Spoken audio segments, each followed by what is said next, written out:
Eu vou para um intervalo rápido. Ou nós vamos falar com a Gorete? É com a Gorete? Então nós vamos falar com a Gorete Santos. Por quê? Porque nós vamos trazer informações a respeito do nível das barragens aqui no estado do Piauí. Desde que começou esse período de chuvas mais intensas, os técnicos estão acompanhando o nível dessas barragens. Quem está perto de sangrar, qual é a situação da estrutura física desses maciços, tudo isso. E a Gorete traz informações para nós no Jornal do Piauí agora. Gorete Santos. Pois é, Joelson, a gente vai trazer informações sobre as barragens de responsabilidade do IDEP, Instituto de Desenvolvimento do Piauí. São 14 em todo o estado.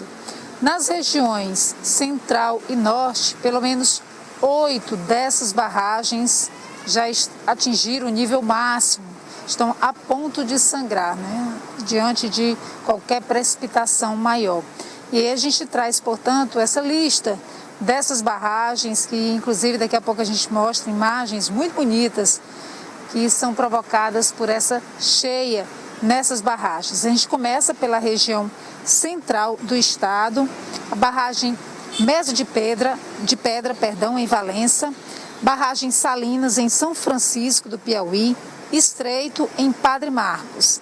Na região norte, nós temos, na mesma situação, as barragens de Piracuruca, no município de mesmo nome, Corredores em Campo Maior e Emparedado, também em Campo Maior, além da barragem de São Vicente, em São Miguel do Tapuio, e do Bezerro, em José de Freitas. Falava das imagens, a gente tem imagens de alguma dessas barragens que atingem o nível máximo, devem sangrar a qualquer momento, algumas delas, inclusive, já chegam, né, a ponto de sangramento. A gente tem 8, num total de 14, que são monitoradas pelo IDEP nessa situação. E aí a gente traz agora para você uma entrevista com o diretor do IDEP, Antônio Marcos Silva, falando mais a respeito da situação dessas barragens, mas de muitas outras também no estado.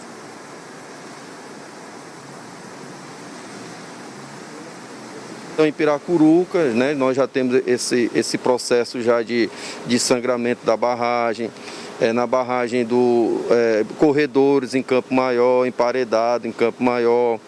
A barragem do Bezerro, em José de Freitas, está próximo, muito próximo, né, de atingir esse processo de sangramento. Por outro lado, nós já temos a região sul, né, que a chuva vem chovendo, mas não foi o suficiente para encher os reservatórios.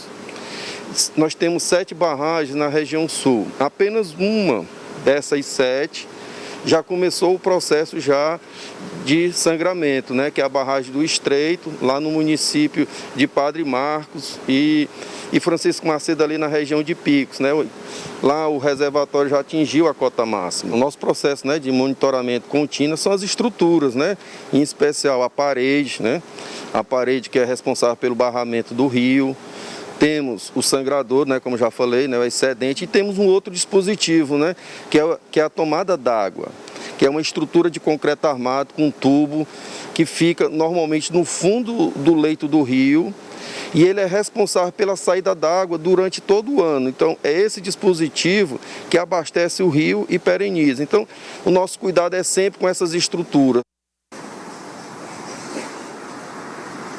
Gelson, segundo, né, o diretor Antônio Marcos, não há barragens em risco de rompimento. Ele destaca isso porque muitas vezes as pessoas, ao verem uma imagem de uma barragem sangrando, já vem o receio de um rompimento daquela barragem. Segundo o diretor, esse monitoramento é feito de forma permanente, inclusive há investimentos sendo realizados também, segundo ele, pelo governo do estado, para reforçar a estrutura em algumas das barragens mais antigas. A maior preocupação nesse momento é realmente com o desabastecimento de algumas delas, porque, a exemplo do município de Simões, a gente trouxe essas informações aqui no Jornal do Piauí, com o Clebson Lustosa lá de Picos, né? Havia já um desabastecimento em função de estar no volume morto a barragem. A gente sabe que na região mais ao sul do estado do Piauí já diminui bastante as chuvas. Esta época do ano já é um período de final, na verdade, de chuvas, né? Não deve mais chover tanto na região. Começar um período de estiagem, infelizmente, nessas regiões a gente já observa muitas barragens praticamente secas, antes mesmo de encerrar esse período chuvoso. Joelson.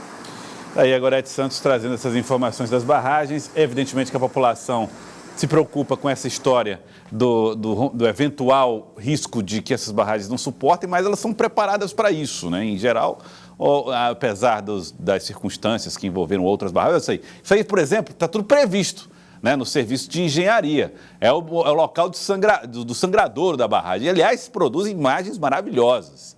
Tem coisa mais prazerosa para quem vive em regiões como essa daí de ver as barragens com tal volume de água que chegam aí a descer pela parede do sangrador. Isso é maravilhoso. Então está tudo certo quando a coisa funciona desse jeito, tá? E olha só a quantidade, a fartura de água, né?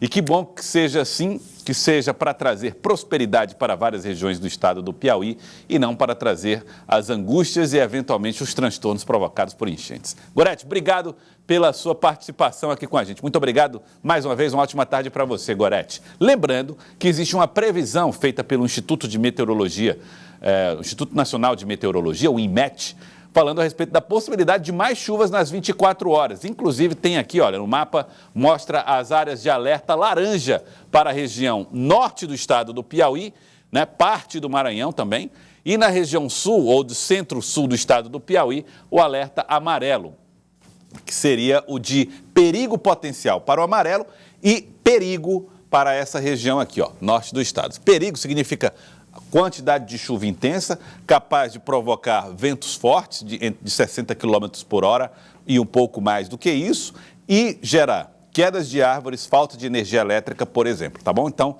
esse é o alerta feito pelo INMET para as próximas 24 horas, com possibilidades, portanto, de fortes chuvas no estado do Piauí para esse período agora. Então, por isso é que os técnicos ali estão fazendo esse trabalho. Aliás, do Brasil inteiro, vamos botar o mapa aí de novo, ó. Você pegar aqui a região que envolve Rondônia, Mato Grosso, parte aqui do Tocantins, né, a parte norte do Tocantins, Maranhão, você tem aqui uma espécie de corredor, onde há uma possibilidade de chuvas fortes, além da região sul do Brasil, com Paraná, Santa Catarina e também o Rio Grande do Sul. De fato, você tem aí um cenário bastante de chuvas, né, espalhadas por vários lugares do nosso país, previsão para as próximas 24 horas.